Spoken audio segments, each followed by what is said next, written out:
Os jogadores do Internacional seguem de folga após a vitória importantíssima contra o Atlético Goianiense na última segunda-feira. O técnico Mano Menezes foi punido em julgamento do STJD por causa da ofensa ao quarto árbitro na partida contra o Avaí, mas o Internacional não terá nenhum dano a partir disso. Leandro Damião faz um elogio público ao centroavante Alexandre Alemão e Arangues abre o jogo no Chile sobre a negociação que quase fez com que ele voltasse para o Internacional nessa temporada. Esse é o Diário do Inter KTO, de terça-feira, 20 de setembro de 2022. Tudo bem, gente? Obrigado pela participação aqui. Não esquece de deixar teu like, te inscrever, de ativar as notificações. Bora falar do Internacional aqui numa dupla. Nesse vídeo, um resumo do que de mais importante aconteceu no noticiário do Internacional ao longo dessa terça-feira de feriado. Feriado que teve folga para os jogadores. Eles retornaram pela manhã de Goiânia após a grande vitória sobre a equipe do Atlético Goianiense e descansaram. Aliás, a quarta-feira também será de descanso para os jogadores, que só voltam a se apresentar na quinta-feira à tarde. E a partir daí, iniciam a longa preparação para enfrentar o Red Bull Bragantino. Só na outra quarta-feira, pelo Campeonato Brasileiro, um jogo onde o Mano tem alguns problemas e a gente falou sobre isso hoje à tarde aqui no A Dupla. Para assistir, clica aqui em cima e tenha mais informações sobre o problema que o Mano tem na lateral direita, com a ausência de Bustos, com o fato do Everton ser o jogador mais azarado do elenco, porque quando ele enfim tem a oportunidade de estrear, ele não vai poder estrear, e aí o Mano tem a possibilidade, que deve acontecer, dele improvisar alguém no setor, ou deslocar o Gabriel Mercado, melhor dizendo, para a lateral direita, colocando o Rodrigo Moledo, ou então a opção de subir o Alan Anis do time sub-20, que vem treinando muito bem até. Eu dou detalhes sobre isso, é só clicar nesse link aqui e assistir, beleza?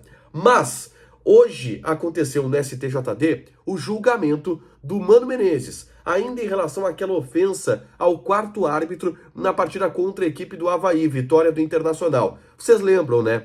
O Mano disse, conseguiu, né, ô pipipi. E aí o quarto árbitro dedurou para Edna, que inclusive foi a árbitra da vitória do Inter contra o Atlético Goianiense, e ela expulsou o Mano, e o Mano foi julgado nessa terça-feira por esse episódio.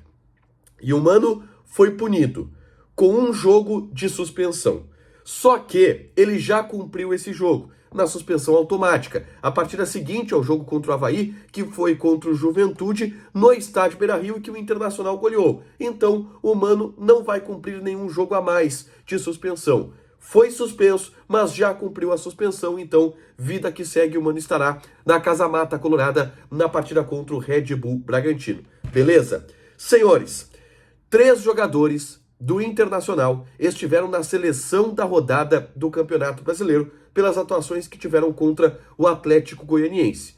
Um deles, você imagina quem é. É óbvio, é o Pedro Henrique. Decidiu o jogo, fez 2 gols, ele colocou 3 pontos na conta do Internacional nessa rodada e foi eleito um dos melhores atacantes da rodada no Campeonato Brasileiro. Além do Pedro Henrique, outro jogador que a gente destacou também no nosso pós-jogo e que foi para a seleção da rodada foi o Gabriel, volante. Jogou muito, de fato, contra o Atlético Goianiense e foi para a seleção da rodada.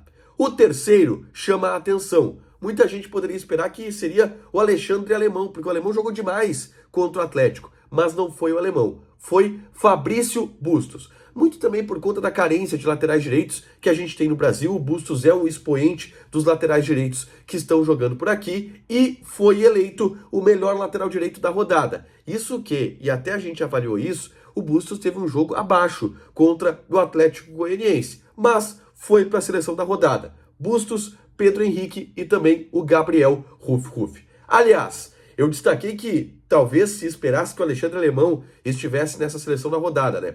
O Alexandre Alemão recebeu um elogio muito legal do Leandro Damião no Twitter, em suas redes sociais.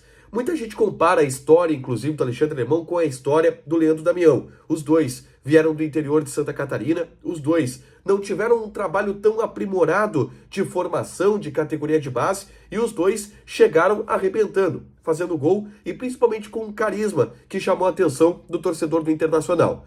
Inclusive, no jogo contra o Atlético Goianiense, O alemão tentou virar aquela bicicleta, vocês lembram? Bicicleta que, aliás, o Leandro Damião era campeão de tentar fazer e, inclusive, marcou um golaço no jogo contra o Flamengo lá em 2011 pelo Campeonato Brasileiro. Pois é, o Damião pegou o vídeo daquele lance, da tentativa de bicicleta do Alexandre Alemão e fez um elogio público ao atual centroavante do Internacional. Disse para o Alemão seguir tentando que essa bola ainda vai entrar. E disse que o Alemão tá voando, assim como todo o time do Inter. Legal esse elogio do Damião para o Alexandre Alemão, dois jogadores muito parecidos em algumas coisas e talvez o Alemão possa traçar o caminho que foi traçado pelo Damião, que foi um cara campeão pelo Internacional, marcou gol inclusive em final de Libertadores da América, um dos grandes centroavantes do Internacional ao longo dos últimos tempos. Mas, nessa terça-feira, a gente teve uma entrevista do Charles Arangues. O Charles Arangues deu uma entrevista para um portal chileno, que é o Último Momento.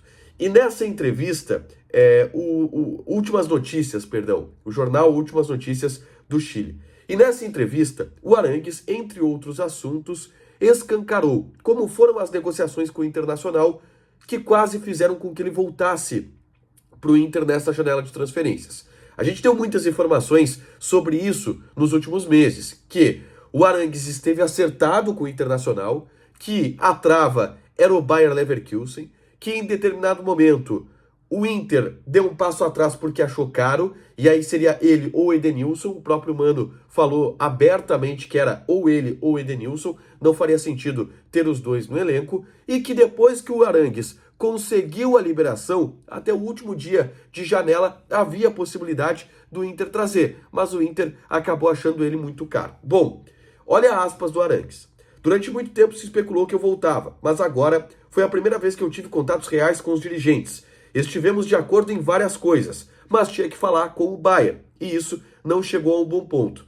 Entre outras coisas, porque disseram que contavam comigo. Então Arangues deixou claro, olha, de todas as especulações que existiram nos últimos tempos, essa foi a mais concreta, essa foi a mais perto de acontecer um desfecho dele voltando para o Internacional. Ainda na entrevista, o Arangues não descarta a possibilidade de voltar para o Inter, e a gente sabe que essa possibilidade não é descartada nos bastidores, principalmente se houver uma saída do Edenilson, como se está projetando para a próxima temporada.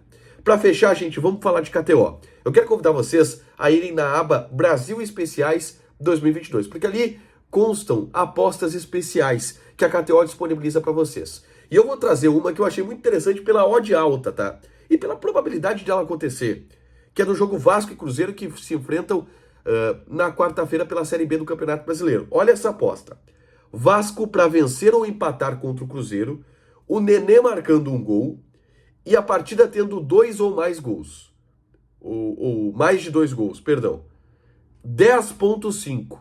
Eu vou jogar meus R$10 aqui, porque é possível. Se o Vasco ganhar, gente, vai ter gol do Nenê. E se o Vasco ganhar, vai ser um jogo com bastante gols. Então eu vou jogar nessa aqui que a odd está muito alta. Joga lá na KTO, te registra, coloca o cupom ADUPLA, que tu ganha 20% de bônus em cima do teu primeiro depósito. Fechado? Deixa teu like, te inscreve, ativa as notificações, que vai ter mais conteúdo aqui no canal. Beijo!